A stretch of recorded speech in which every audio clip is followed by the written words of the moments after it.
with when other property than timber is likely to be endangered, does the resident of or the visitor to the mountains become careful about fires and seldom then?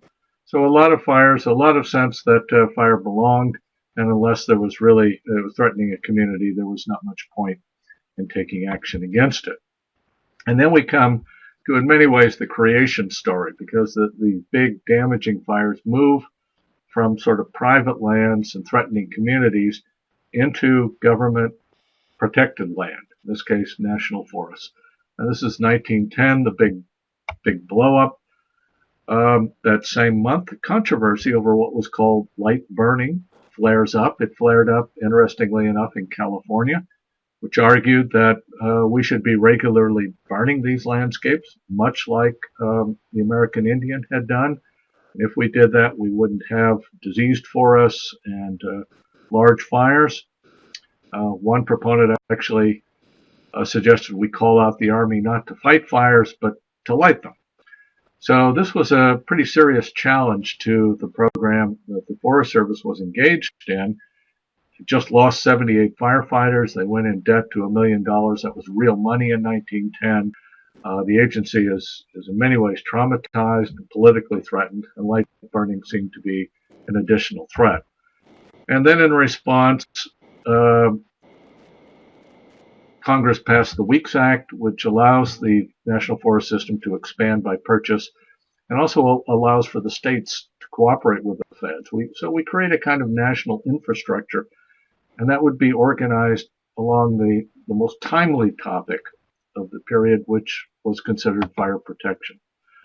So the 1910 fires, just about all the controversies we still have with post-fire stuff, it was all rehearsed there. How to rebuild the landscapes, what to do with salvage logging, how much or if to replant. All these were rehearsed, and even what to do with the dead. There was no sense that you would lose firefighters on the scale that were lost in 1910, and it was another 20 years before that was finally resolved.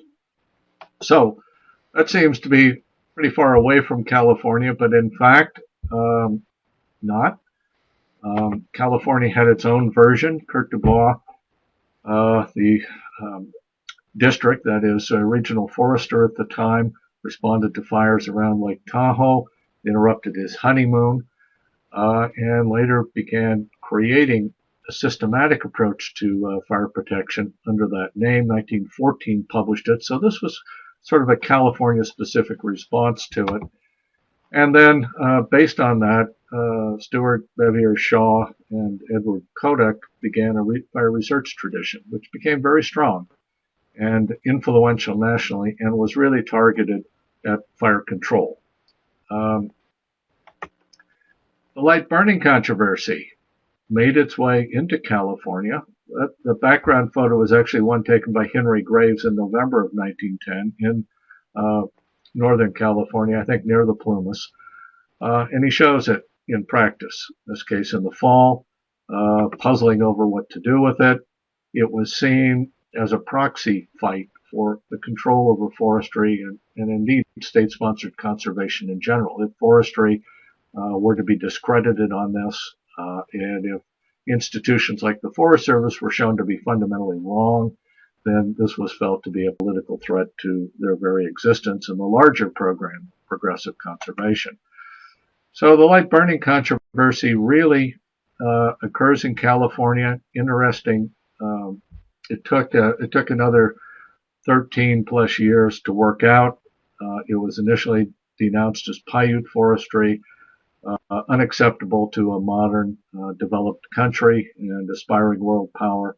And then the Board of Forestry sponsored a special commission who investigated it. Shaw was one of the leaders on it, and they condemned it as uneconomical and, in effect, anathema. So the light burning controversy was really played out with special focus in California. And what about the Weeks Act? California came late to it. It developed its own kind of internal Weeks Act with the counties beginning in 1919, eventually joined the national program in 1920. Well, let me step back a little bit. Beginning with the events of 1910, we go through nationally about a 50-year period in which we organize a national system for fire protection. And that will be focused with the U.S. Forest Service as sort of the organizing matrix. It will take the Forest Service doctrine of fire exclusion to the extent possible. Excuse me. And in a sense, by the end of it, the Forest Service will be pretty much a benign hegemon. And then we'll go through a roughly 50-year period beginning in the 60s in which all this breaks up. The doctrine breaks up and has to confront a kind of pluralism of approaches, ends and means and purposes, and the institutional matrix will fragment and have to be reconstituted. And in many ways, we're still engaged in this project. So it's somewhat arbitrary to suggest that there might be another phase change underway, but I think there probably is, and we'll discuss that at the end. So beginning with the determination, all around the country, from Arkansas to Alaska to Arizona to North Carolina, all of which are shown here, we see vigorous efforts to get to fires and find ways to control them. Even the bulldozer, the modern bulldozer, the idea of putting a movable blade on the front, is reported to have been invented in California in the mid-20s, largely for fire control purposes, for fire roads and fuel breaks, and a famous aerial reconnaissance program, which occurred also with special attention in California. So out of that suite of images, three of the most interesting were all out of California, which took its fire problems very seriously. The 1924 fire season even led to the modern fire review program as a result of the big fires in California. It was an era, in some ways, of fire fanaticism, of single-mindedness. This is not in California. But it's out of the National Archives, one of my favorite pictures. And what has happened is that the top of this tree has been blown out by lightning, and a fire started smoldering in the punky heartwood, that kind of rot in the middle. And there's a guy. Now, they felled that tree, that leaner. They actually dropped it against the big tree, and then this guy scooted up. And then there's another guy who's filling this bucket, and they're raising it to put the fire out. And they were very pleased with themselves. They actually took a photo to commemorate it. And not standard practice today, but I think it does testify to the intensity with which they went at their job and the seriousness. Nonetheless, there are real limits to how far you can carry this approach, particularly back into a backcountry which is not roaded, not trailed in many ways, or in a different sense has been cut over and burned over and is a backcountry historically. That is to say, it will take a long time to recover. What to do with burns and reburns in these areas. In the early 30s, the famous drought years, forestry had its large smokes to match the Dust Bowl storms, and California was a part of that mix. The Modelillo fire was one of several that led the Forest Service to consider means to get really serious about these big fires. And the solution would be massive government intervention, particularly through the medium of the Civilian Conservation Corps, shown here in various poses. About half of what the CCC did was involved with fire. Here, crew down in the bottom, working at that interface between brush and timber, which was the real interface for decades in California. And then the top one, the Ponderosa Way, this was a fuel break that spanned from Bakersfield to Redding. And it was to permanently separate the brush fields from the timber. Unthinkable without massive CCC labor, but that's just what you had. California went at this with special vigor. Bevier Shao moved from research into a regional forestry position, really put the CCC to work in a very large way with permanent results for California in particular. Whoops, I'm sorry. Well, the last of that suite of big fires were fires back in the Northern Rockies in the Selway, basically close to where the 1910 fires had burned. And this time, Gus Silcox, who had been the #2 man in the fight in 1910, is chief forester. He's got the CCC and the federal government behind him. President Roosevelt is keenly interested in these projects. He rallies a group in Missoula to debate what they should do, and out of that comes the 10 a.m. policy, a universal standard. Unthinkable unless you have essentially unlimited resources, but that's pretty much what they had at the time. And it was conceived as an experiment on a continental scale. And for once and for all, they would finally knock down the fire problem to manageable proportions. Oops, excuse me. Lots of publicity to accompany us. Here is President Roosevelt himself granting approval to a new campaign featuring Uncle Sam. You'll notice that the Uncle Sam figure looks a lot like the guy right next to the poster. Yeah, he's the artist, James Montgomery Flagg. He modeled Uncle Sam very modestly on himself. And here we have Uncle Sam exhorting people to be careful with fire. And then the real national campaign began during World War II out of Southern California. Wartime Ad Council was invoked to provide a campaign that identified careless fires as arson or even enemy sabotage. The early years were pretty hardcore. Then Disney released Bambi. Bambi was used. And then when Disney refused to allow the licensing to continue, even World War II couldn't move them. Forest Service invented a bear, giving us the modern Smokey. So there it is. World War II in many ways is a fire war, in ways that previous wars had not been for a long time. There's a kind of remilitarizing of fire protection. The U.S. was assaulted by fire balloons from Japan. And of course, the war ends with a terrifying new fire weapon, the atomic bomb. But there are lots of fire weapons that can be delivered by air, with or without missiles. Even conventional bombing wreaked true havoc in Europe and Japan.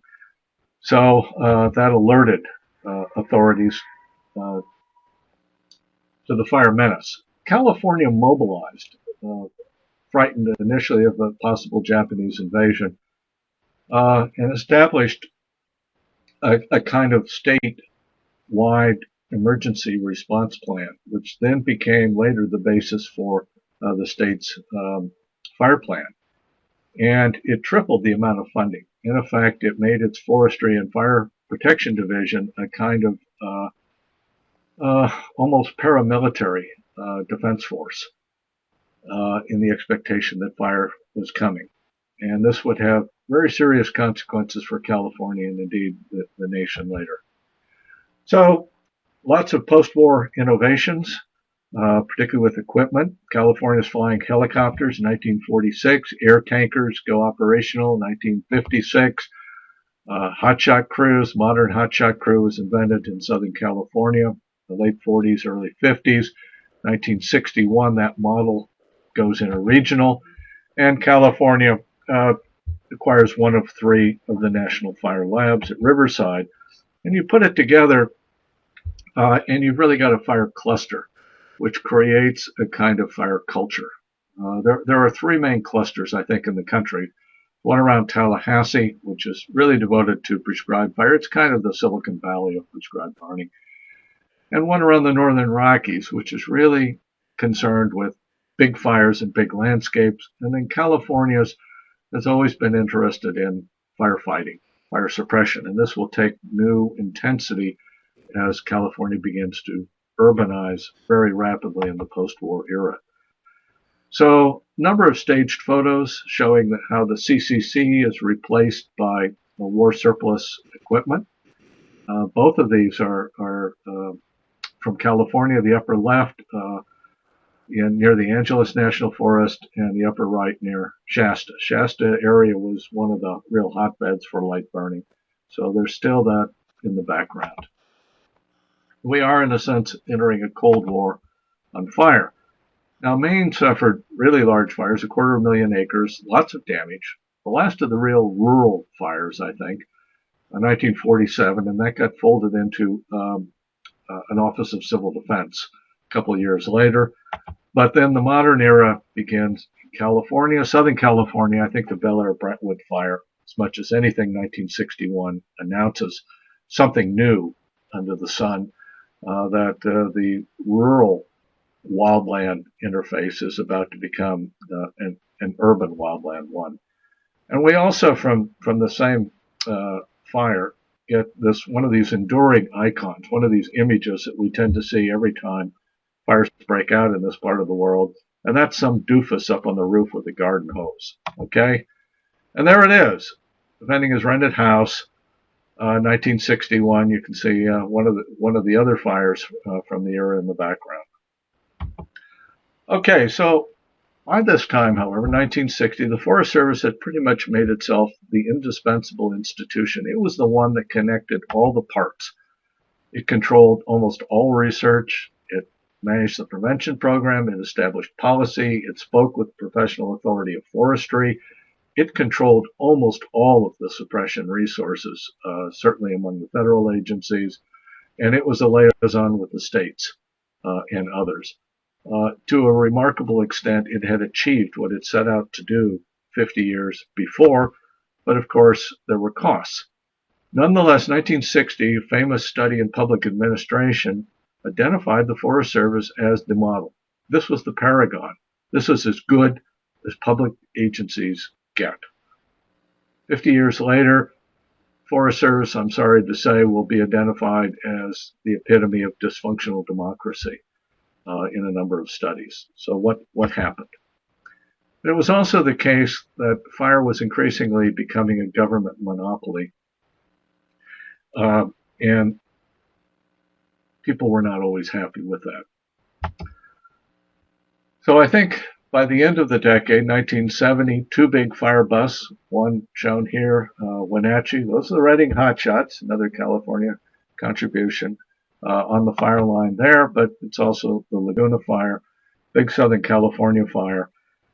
And as a result of that, set into motion what would become Fire Scope, and then the Incident Command System and the National Incident Management System, all coming out of it. But I think that was really the last hurrah for the Forest Service, realizing it can't go it alone. It's not going to be allowed to go it alone, because behind that we have boiling up a kind of insurrection, a revolution that wants a kind of pluralism among institutions and fire programs, and a public domain that's going to go from being a kind of generic multiple-use melting pot to one dedicated to special purposes, special interests. It's going to become more of a mosaic, and it's going to be polarized increasingly between the wild and the urban. So the revolution was bicoastal, maybe to some minds bipolar. One pole was in Florida. It was really committed to working landscapes, private public lands, and really to prescribe fire. That was its heart, the need to restore fire in these areas. And this would be disseminated throughout the region and even into the Caribbean. The other model was California, and this was really committed to wild landscapes, which meant it was public lands. And at its heart, it was really dedicated to natural fire. There was a sense that prescribed fire might be tolerated, but as a means to getting to a more natural, large-scale tolerance for fire. So both of these critics had common cause against what they saw as a suppression juggernaut, but they're not the same thing at all. And there are going to be conflicts, and eventually the conflicts between these different allies will become significant. So the revolution begins. Indeed, as President Kennedy announced in his inaugural, the torch was being passed to a new generation. I think of 62 as the opening salvo. Tall Timbers held its first conference, and the Nature Conservancy conducted its first burn in Minnesota. In 63, the Leopold Report, Starker Leopold, UC Berkeley, and it was nominally about elk in Yellowstone, but it turned its attention very largely to fire problems in the Sierra. So California comes back in a couple of ways. That will influence the National Park Service and in some ways serve as a surrogate for the Wilderness Act. The Wilderness Act the next year is one one observer put it, practically makes putting out a lightning fire in a wilderness area illegal. Well, it didn't, but it's going to challenge the agencies. Um, in fact, this next era, the next dozen years or so, all of the federal agencies are going to have their charters um, remade. Great outpouring of environmental legislation. Interestingly enough, all of it bipartisan. In '68, building on the Leopold Report, the Park Service renounces the 10 a.m. policy, adopts its new policy, adopts a policy of fire restoration, and the Sierra Parks, particularly Sequoia, Kings Canyon, and then Yosemite, are really critical in sort of proof of concept tests. 1970, National Interagency Fire Center opens in Boise. This was really suppression, but if you're going to break up the institutional matrix, you're going to have to find ways to put it back together. So suppression was the first part. In '76, National Wildfire Coordinating Group comes into play. 1978, the Forest Service renounces the 10 a.m. policy, adopts a new policy, and brings along a lot of other institutional reforms in state and cooperative forestry and fire research. And this was one of the big surprises for me in going back through the history, how much was done. And essentially by 1978, everything that needed to happen in terms of policy and institutional reforms was there. Still fledgling, but present. And you wonder, well, what happened? Why are we still struggling? Excuse me. In 1980, the Alaska Lands Act, Alaska has a chance to start over new, and does, and becomes, in a sense, a test case for a different approach. Well, then the revolution stalls. A lot of polarizing takes place. The weather, really wet, then really dry. Politics, deliberate polarization. Driving wedges. A transfer from civilian to military purposes. A change in administration, a change in government ideology, if you will. All this is not directly pointed towards fire, but fire will inevitably be caught up with it. The effort to roll back environmental reforms failed, but there was a lot of environmentalist blowback. The agencies, particularly the Forest Service, are caught in the middle and are increasingly made dysfunctional as a result of these conflicts. And there are some breakdowns in practice, a few spectacular textbook cases of the new fires not succeeding and making people, I think, increasingly wary. And then in the background, first named and identified in California, we have what today we know as the wildland-urban interface. And we thought we had solved urban fires. But now it's coming back. I mean, it's like watching measles or polio come back. Hey, we thought we had fixed this. But you put all of these things together and you see a kind of counter-revolution. It wasn't enough to roll back the reforms, but it was enough to stall them, to prevent them from really advancing. And so for a lost decade really, but for almost 10, 12 years, the whole project just grinds to a halt. It ends, in a sense, with two huge flare-ups of what the new era would be like, one in Wildlands, that was the 1988 Yellowstone fires. This is 20 years after the Park Service had reformed the policy. It really didn't change any policies. It just alerted the public to what was going on. And I think also it was a missed opportunity by the fire community to talk about how to put fire back, not just whether it belongs. And then from California, the urban side of what will be an increasing polarized landscape, and that's the Oakland Fire 91. We're looking at the fires from Fort McMurray, but the Oakland fire was far more damaging. It just happened so quickly that there was no time for the media to sort of develop a storyline. And this, in many ways, is still the model of what can go wrong. Well, then the revolution rekindles. We have a change in administrations. We have a renewed interest in starting it over, but we lost time. I think the 80s, the late 70s, 80s were the last time we had a relatively open window to move in a big way, and we failed to do it. And ever since then, we've been behind the curve. Anyway, 93 to 2003, I think it was an era of celebrity fires. California figures in this. Uh, 93 was the first of the sort of modern fire sieges, Southern California. And 2003 coincides with a gubernatorial recall and in California, which I find interesting because all the other big fire years are even numbered and they all occur in election years. So they become part of a kind of photo op. 94 was the catalytic year, the South Canyon fire. Uh, and in the background, the Howling Fire in Glacier, suggesting that there are ways to manage large wildland fires in the backcountry without trying to throw crews at them. Anyway, 94, with South Canyon as a catalyst, the first $1 billion suppression bill for the feds was the catalyst, and we have a common federal fire policy emerging out of that. 98, there's a reorganization, kind of internal to the fire community, but the big story was fires moving east, particularly into Florida. Secretary of Interior Bruce Babbitt declares that we're in a national fire crisis. And then 2000, we have a couple of breakdowns.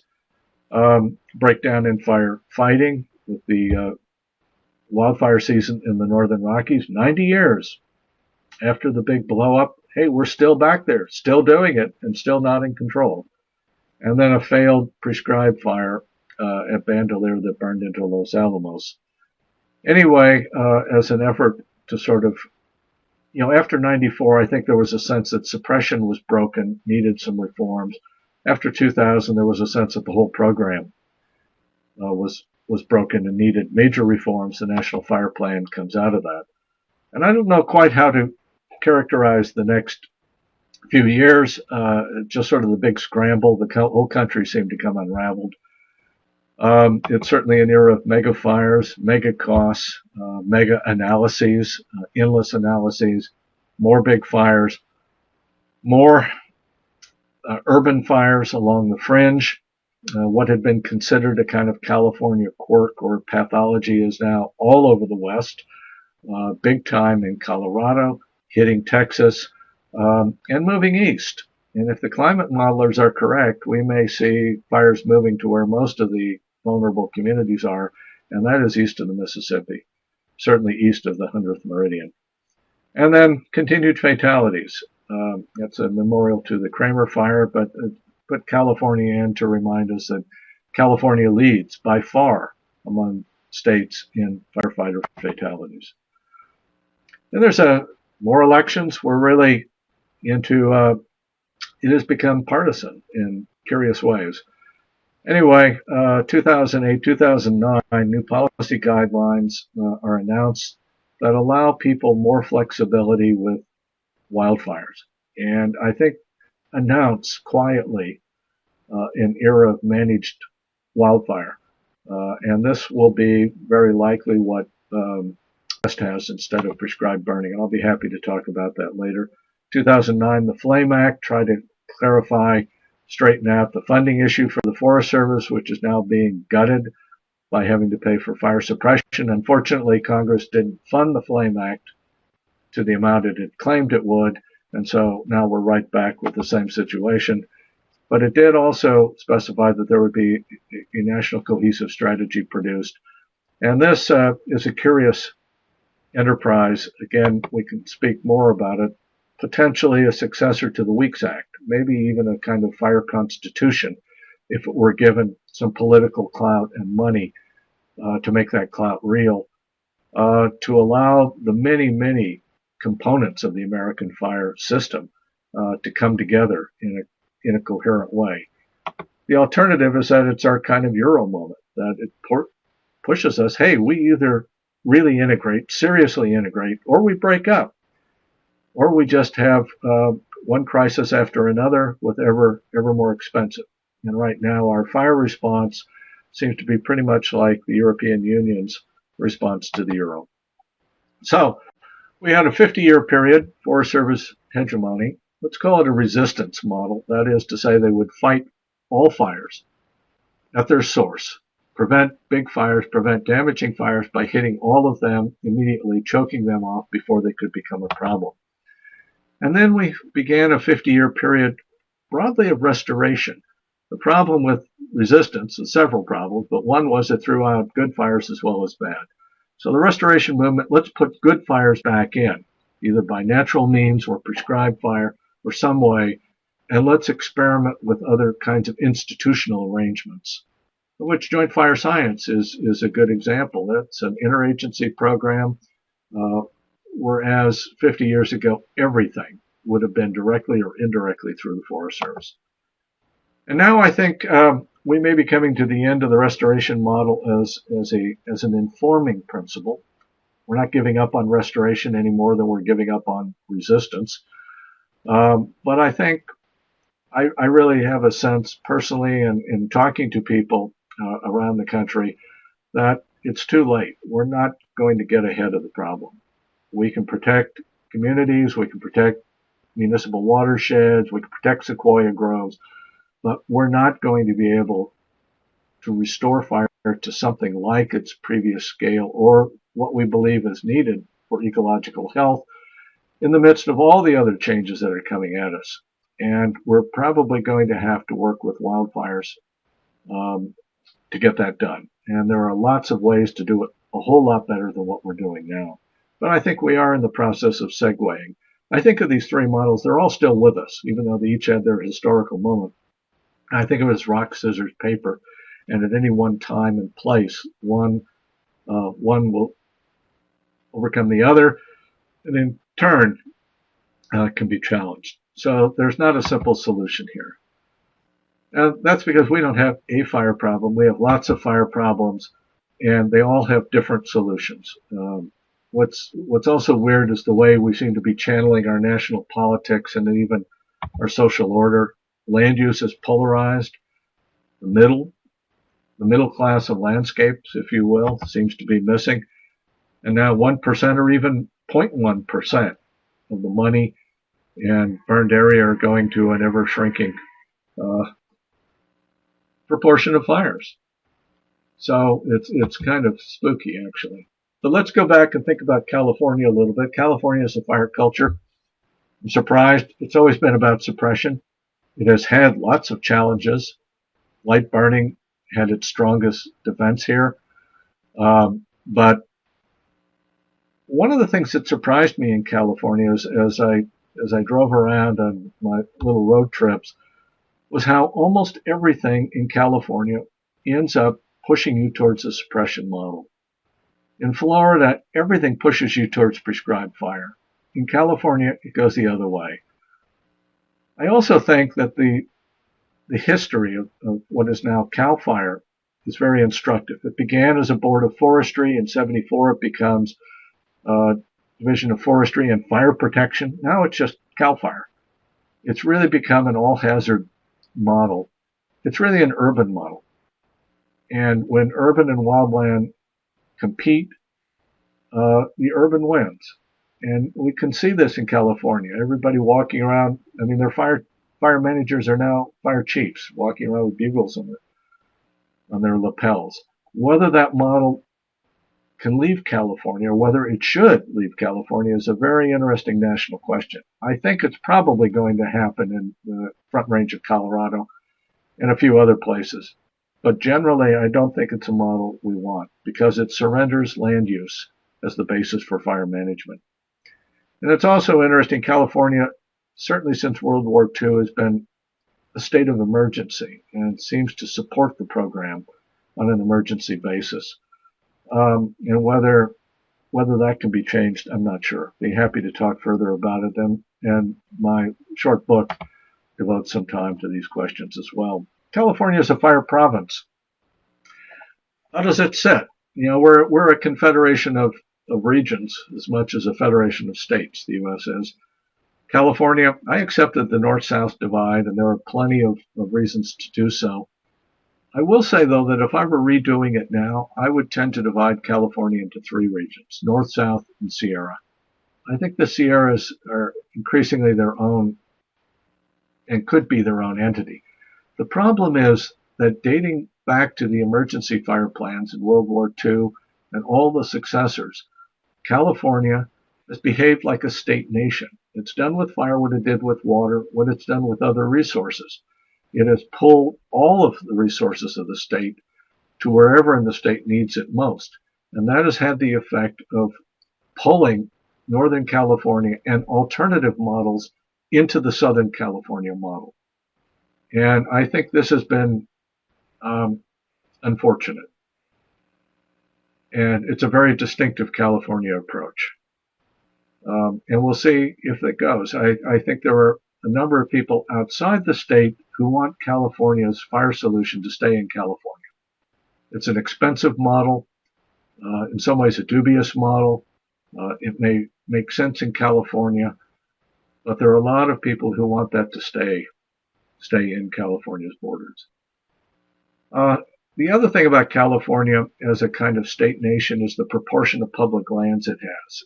Contrast with others, say Alaska, which has too much federal land maybe for a balance. Texas, which has almost none and tries to do it without institutional arrangements and is now finding that doesn't work. California, with about 50% of public land of one kind or another, seems to be an interesting mix. That showed up for good and ill. It's also one of the ways California nationalizes and projects its experiences. Things happen in Texas; they stay in Texas because there are no national institutions to carry the story out of Texas. There are in California, maybe too many. And then finally, as a national influence, I mean, I'm speaking to the choir here. Demographic power, what, 1 in 9 or more Americans now lives in California. It's a social, economic, political power. It's influential just by what it is, but with its fire problems, commands a huge fraction of the fire budget nationally. It's capable of exporting its models and experiences repeatedly. The difficulty has been that almost always those have been suppression. Even if they're upgraded into a kind of all-hazard, urban fire service model, it's still suppression. And of course, it's a media mecca. So anything happens in California, it's a megaphone and will get out to the country. In the end, I think California's like the rest of the country, only more so. Wallace Stegner said that, probably others before him. So I think California, I don't see how you can tell the U.S. story without California. And I have to say I've been surprised and enlightened by my own efforts to discover that. So we still have some time. I'm sorry it went longer than I'd expected. Let me get back and we'll open it for some questions. All right, thanks so much for that. Super informative. And if we need to navigate through the PowerPoint, we have it there. In the meantime, so I'm going to go over a few quick little points, but please do type your questions in the chat box there, and we'll go through them one by one. I just wanted to point out, as you guys are doing that, at the bottom of your screen, you're going to see some web links. And so you can click on these and they open up in a new window. The first one is Stephen Pyne's website. The second one is the book website, so the book he referenced today, where you can buy that online, is there. And then the third is today's webinar event page. So that's at the California Fire Science Consortium. So if you registered with us, that's the same page. And that's where I'll be posting the links to the recording of this presentation and the PowerPoint slides as a PDF. The next one down is a webinar evaluation, and you don't need to click on that necessarily. Once we close this meeting room, you'll be redirected to the evaluation for us. It's really short, it's just a few questions, but it really helps us to kind of know if this is something that was interesting, if we need to make any changes. There's a place for you to suggest future events, future topics. So it really helps us and also helps us to report back to our funding organization. And then finally, if you're interested in more webinars or other events or other products from the California Fire Science Consortium and you're not already signed up, you click on that last one, which is sign up for our newsletter. It comes out once a month, has lots of great resources. So with that, we're going to jump into questions. Let's start with, all right, we've got a lot. So I'm going to paste them here. NorCal, SoCal regionalization. You allude to export of a fire model from the north to south. Can you elaborate? Well, what I mean really here is the export from the south to the north of a particular fire model that commands the north to send its resources to the south. And it seemed, they're out of sync. And so a good season for burning in the north is also the time when things have to be kept in reserve or actually sent south. I think drawing on the state in this way has crippled what I think of as Northern California and a lot of the Sierras from being able to develop a more varied fire policy. Okay. Feel free to follow up with that if there's something more to add. The next one is, what is CalFire's position on prescribed fire and fire management on state demo forests? I don't know their position on state demo forests. Certainly talking to them, and in many of their publications, they have consistently argued for prescribed fire as fuel reduction, argued for fuel treatment. For a period of time, post-war era, there was a revival of burning, primarily by ranchers. CalFire its predecessor was going to be involved with this. But whatever they may seem to want, it seems that everything pushes them back into suppression. So in the southeast, almost all of the endangered species are such that it provides leverage to burn. And repeatedly in the west, it goes the other way. It works to shut it down. Amazing experiments in the early 70s in Southern California, a lot of research on chaparral, particularly chamise, model species to go with the new model fire behavior programs.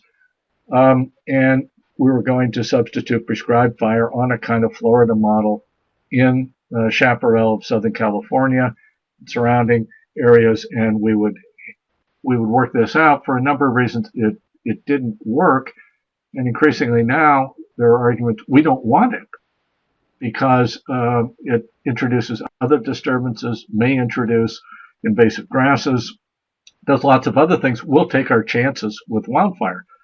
So again, every time it seems somebody tries this, there is something else in California that continually forces it into suppression.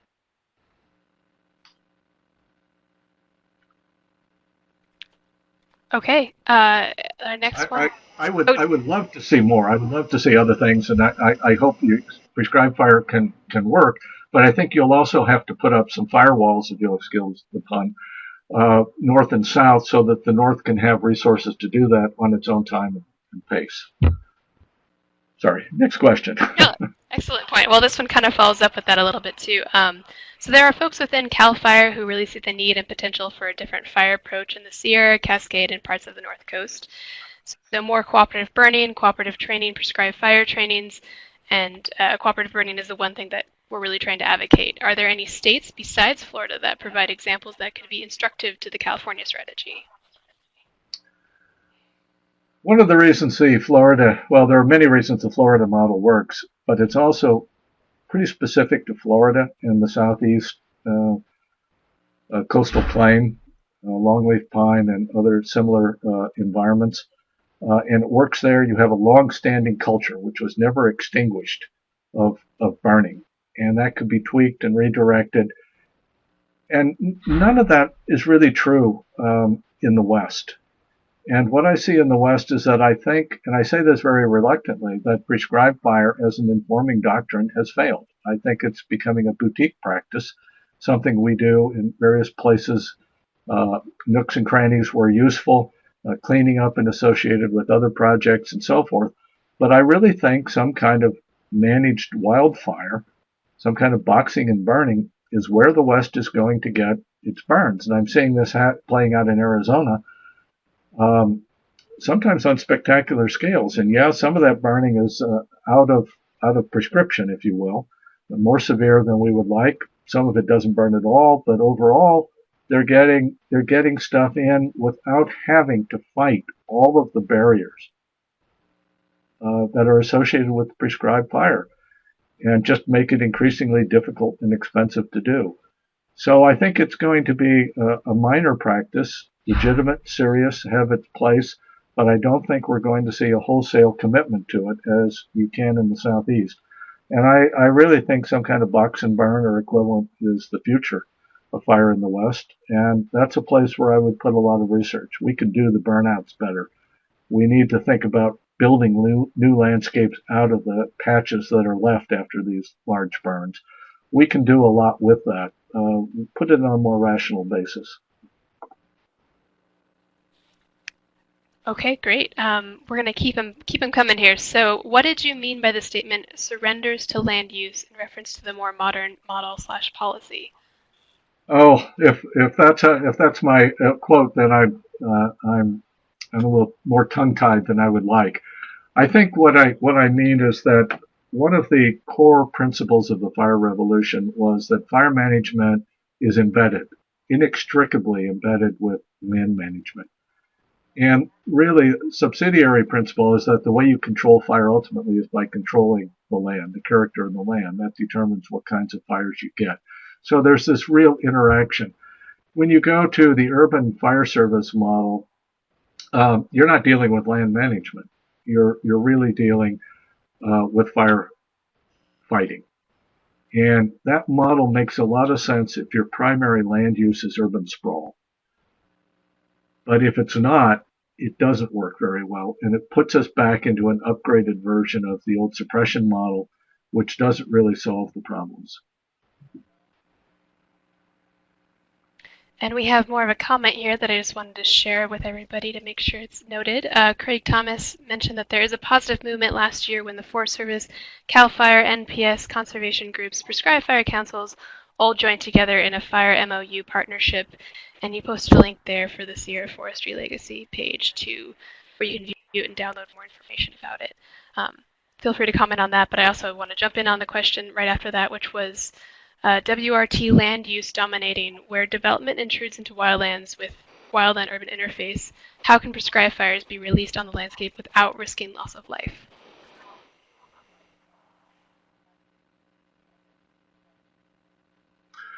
Well, I'm not sure. I'm not sure prescribed fire is going to be a part of that mix or a major part of the mix. I think selectively there will be places and times where it can be used. But otherwise, I think we have to go into, we're dealing with hybrid landscapes, and when those two conflict, I just see the urban side winning. And I think we will find alternative ways of modifying the fuels, arranging things, um, and we'll have to sacrifice the ecological benefits of fire in some of those zones. That said, I don't think we have to nuke these places. We don't have to strip them out. We don't have to pave them over large areas. We should be able to be creative in creating landscaping that can be biologically benign and yet effective for fire. And this is we're Sunset Magazine when we need it. Let's show some interesting and attractive landscapes that work. And we also have the issue of, part of this of these overly enthusiastic clearing schemes that basically strip the landscape of any environmental value, and they might as well be paved over. And I think we can do better with that. So that's where I would put some research too. There ought to be ways that we can manage that, and there might be places for fire, but I think these are not free burning flames, hip high, roaring through the landscape. These might be really ankle high flames. They may be really small stuff. We just need to think in more creative and pluralistic ways about how to do it. Great. And so we have one more. I think we have time for one more. Yeah. So, or actually, skipping around a little bit here, but question 5 was State Title 17 requires smoke management plans for large prescribed burns. Do you see this as working well currently or needing a new approach? I don't know the state Title 17 enough to comment. Smoke is going to be a huge issue for California. I mean, you've already got the Central Valley out of compliance, one of the worst in the country, and yet we're going to talk about burning millions of acres in the Sierras that then send their smoke down there. You've really got a hard sell. And I think that is yet another reason why prescribed fire is just going to be tough. I think there are going to be places where you want it and need it, but generally, I think it is so encumbered now that we're going to have to look at other ways to get the burning done, and to be creative and to think about it in kind of disciplined, rational ways, but move beyond the prescribed fire model. I think prescribed burning, fire by prescription, was the guiding principle in the early fire revolution. That was what got encoded in the 1970s, late 60s and 70s policy changes. That was going to be the general model, and I don't think that has worked. It works in some regions, it doesn't work in others, and we're going to see a real mix of approaches. So this kind of leads right into that too, and let us know if you need to take off. We are approaching our hour here, but if you want to stick around and answer a few more questions, we can keep going. So let me know what sounds good to you, but I'll go ahead and read number 7 in case if you do have time. Do you have recommendations on reform of Clean Air Act in regard to smoke management from ecological fire? Yeah, that's a great question. I've got plenty of time. I'm happy to keep answering questions as long as people are willing to keep asking them. You know, in general, the Clean Air Act has been relatively tolerant towards the fire community, and has really not shut us down. It's always been kind of implicit, a kind of lurking in the background sense that we're going to get hammered on clean air, we're going to get shut down. But I think in general, EPA has been fairly willing to tolerate. But it also is it's another, and I think they're willing to allow some flexibility with fire in the either prescribed or managed wildfire circumstances, as long as smoke considerations are taken into consideration as part of the planning and decision process.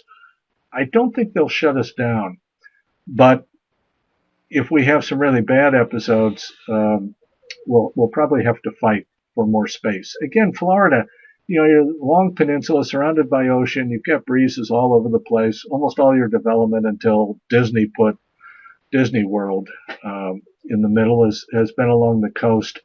There's a lot of flexibility and maneuverability in that system. It's shutting down somewhat, but still some. But California, you don't have that kind of flexibility. It's different, and I think I've also been sort of curious, and I don't mean this in a patronizing sense, amused to see that some of the lawsuits from overburning on fires have come from Florida crews out west, that they're used to operating in a particular environment that can tolerate almost any amount of fire they throw at it, and other environments cannot. And it's also an argument, for having your plans locally grounded. Anyway, okay, we've got question 8, middle landscape missing. I'm just thinking about working landscapes, and they don't have to be working landscapes for open pit mines and clear cuts. They can be working landscapes for ecological goods and services. I think Nature Conservancy does a lot of this in many of their places and use fire accordingly. I think those landscapes are possibilities to develop. But what I see is happening is that all of our resources are going into the urban side, protecting the fringe area, or a lot of interest, research, and so forth going to the nature, the wilderness, the park side. And that middle ground seems to be shriveling. And I think there's a case for reclaiming that. I thought part of the reclaiming of that would have been a major target for the restoration period. That's what we should have been looking at. in a sense still are. And I think but I think it's going to be very hard. There aren't enough constituencies, enough values to really justify it, particularly at a time when the country as a whole can barely do anything. To argue for massive programs is going to be really, really tough. But I think there's a place for the middle ground, and I think the public would be receptive to it. A lot of the criticism against wilderness areas is the sense in which it denies access and seems to take people out. An active program of rehabilitation in that kind of middle landscape does create jobs. It puts people, it makes it accessible to people for various purposes, and I think that's something we could build on. I do want to mention that there are some great comments going on in the chat box, but we're going to stick for the vocals with the questions here. So the next one is, we're already boxing and burning out of necessity and some choice. Would you agree that as important would be making the leap to being more conservative about initial tax, letting more fires expand, and move during periods of more moderate weather and fuel conditions? Yeah, I think I've seen that happen. I've seen that happen fairly up close on a few fires in Arizona. I think one in particular at San Carlos a couple of years ago. They had two lightning strikes. They could have put it out probably a quarter acre between the two of them. And they sat down deliberately and said, okay, this is in an area we need to burn. We're not getting our prescribed fire done because it costs too much. It's too encumbered. It takes years to get it done. Can we do something with these two strikes or these opportunities? And they nursed those two into about 83,000 acres. And this was not a let burn program. This was a very active loose herding and management and burnout, a fairly exhaustive project for them, but they were successful. I think that there's a lot of room for that. What I think people need are better guidelines, how to do it right. We've seen a lot of damage from some of our burnouts, both from full wildfires and box and burn approaches. There's no reason for that. We're not doing it under emergency conditions. We should be able to use our fire behavior models and do it a whole lot better. We should be able to build landscapes out of these patches that are left by large ones. I mean, there are patches that weren't burned heavily, some that might be great places to go in the next year and finish it off. I mean, you're surrounded by black. You're never going to have a better time. Think about building landscapes out of these rather than imagining the landscape we want, then mustering the science, political will, and resources to make that landscape, to craft that on the landscape. I think that opportunity, if it ever existed, is gone. Too many different things are coming at us, of which climate change is only one, and we're not going to get ahead of it. We've got to think resilience. We've got to think about making landscapes and adjusting our fire, being a lot more nimble on the ground. And these kinds of things. So let's put some research. I'd love to see some research put there. How do we do it well? Give people on the ground some guidelines. Hey, here are examples of what works. Here's what you don't want to do. Let's build on that experience and make it real. I think there's a certain hesitation to announce it too loudly for fear that it'll be shut down. But I think really this is the only real option I see in a lot of the West. Not all of it, but a lot of it.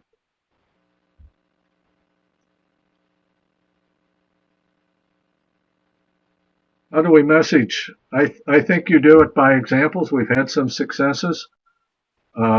And you point out that you're not playing around with these fires where you've got high value assets at risk. You're not doing this with the community. You're protecting the community, but then you're going to let that fire, if the conditions are right and allow you, you're going to let that fire do some stuff away from those assets. I think the public can understand that.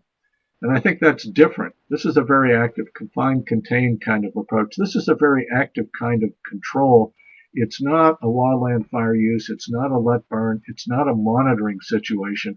As I've seen it done well, people are out there pretty aggressively. They're not just doing projections, monitoring it and playing with it. They are actively doing stuff, putting down lines, using natural barriers, burning out, putting a lot of fire on the ground, doing things. And that's going to cost money, but it's going to be cheaper than all-out suppression over the long run, or even piecemeal programs of prescribed fire. All right, I'm going to call this our last question of the day, okay, and let everybody take off for lunch. Thank you so much for your patience with us. I think, my experience with this is we could probably keep going for a good another hour with just getting all your knowledge out, but we'll call this one the last one. So, is it possible that fire management has been too controlling too close to the fire front for real management purposes? Well, I think that's part of the same issue. There's certainly a tradition that the safest and surest way to control a fire is right on the edge. But I think we're looking at something a little different than even backfiring or indirect attack. I think box and burn done well is a landscape scale assessment, ongoing, and a negotiation with the fire as conditions change. I think it would be a very exciting time to be a fire officer and to be doing this stuff because you're really going to be active. And I think that some places, we're just going to have to go toe to toe with it as best we can. But otherwise, I think of another fire in Arizona a few years ago. It was outside Sedona, and they did everything they could to keep it on one side of that narrow canyon that leads into the town. Fire was well outside. They managed to keep it well outside the town. They kept it on the west side of the highway, and they let it go up the rim. But then once it was on the rim, they didn't put a line on the rim or try to burn out. They went way out. They probably added 18, 20,000 acres to it up on top, using existing roads, burning out, doing stuff. And so that satisfied the town. But it also, within the context, the umbrella provided by that fire allowed them to do some burning. And I was looking at where did that, I looked at the map and I was thinking, where did this fire line come from? What are these guys thinking of? And it was obvious later on, yeah, they're getting some of the stuff done that otherwise they can't do. And I think, as I say, I think we could do this better and we could provide some real guidelines, some kind of rules of engagement of if you're going to do this, you're okay if you stay within these borders. If you go outside the lines here, you might be in trouble. This is negotiated, but give people some guidance instead of just letting people sort of invent this on the fly. And then when a mistake happens, as it will, somebody's going to be nailed. We can do better than that. Okay, that's a great note to end on. I want to thank you so much for also, not only just your patience with all those questions, I think that was really informative of a Q&A session, but for joining us today with your presentation. Always a pleasure to get your great perspective. So thank you everyone who joined us, and thank you so much, Steve. Okay, thank you. My pleasure. Bye, guys.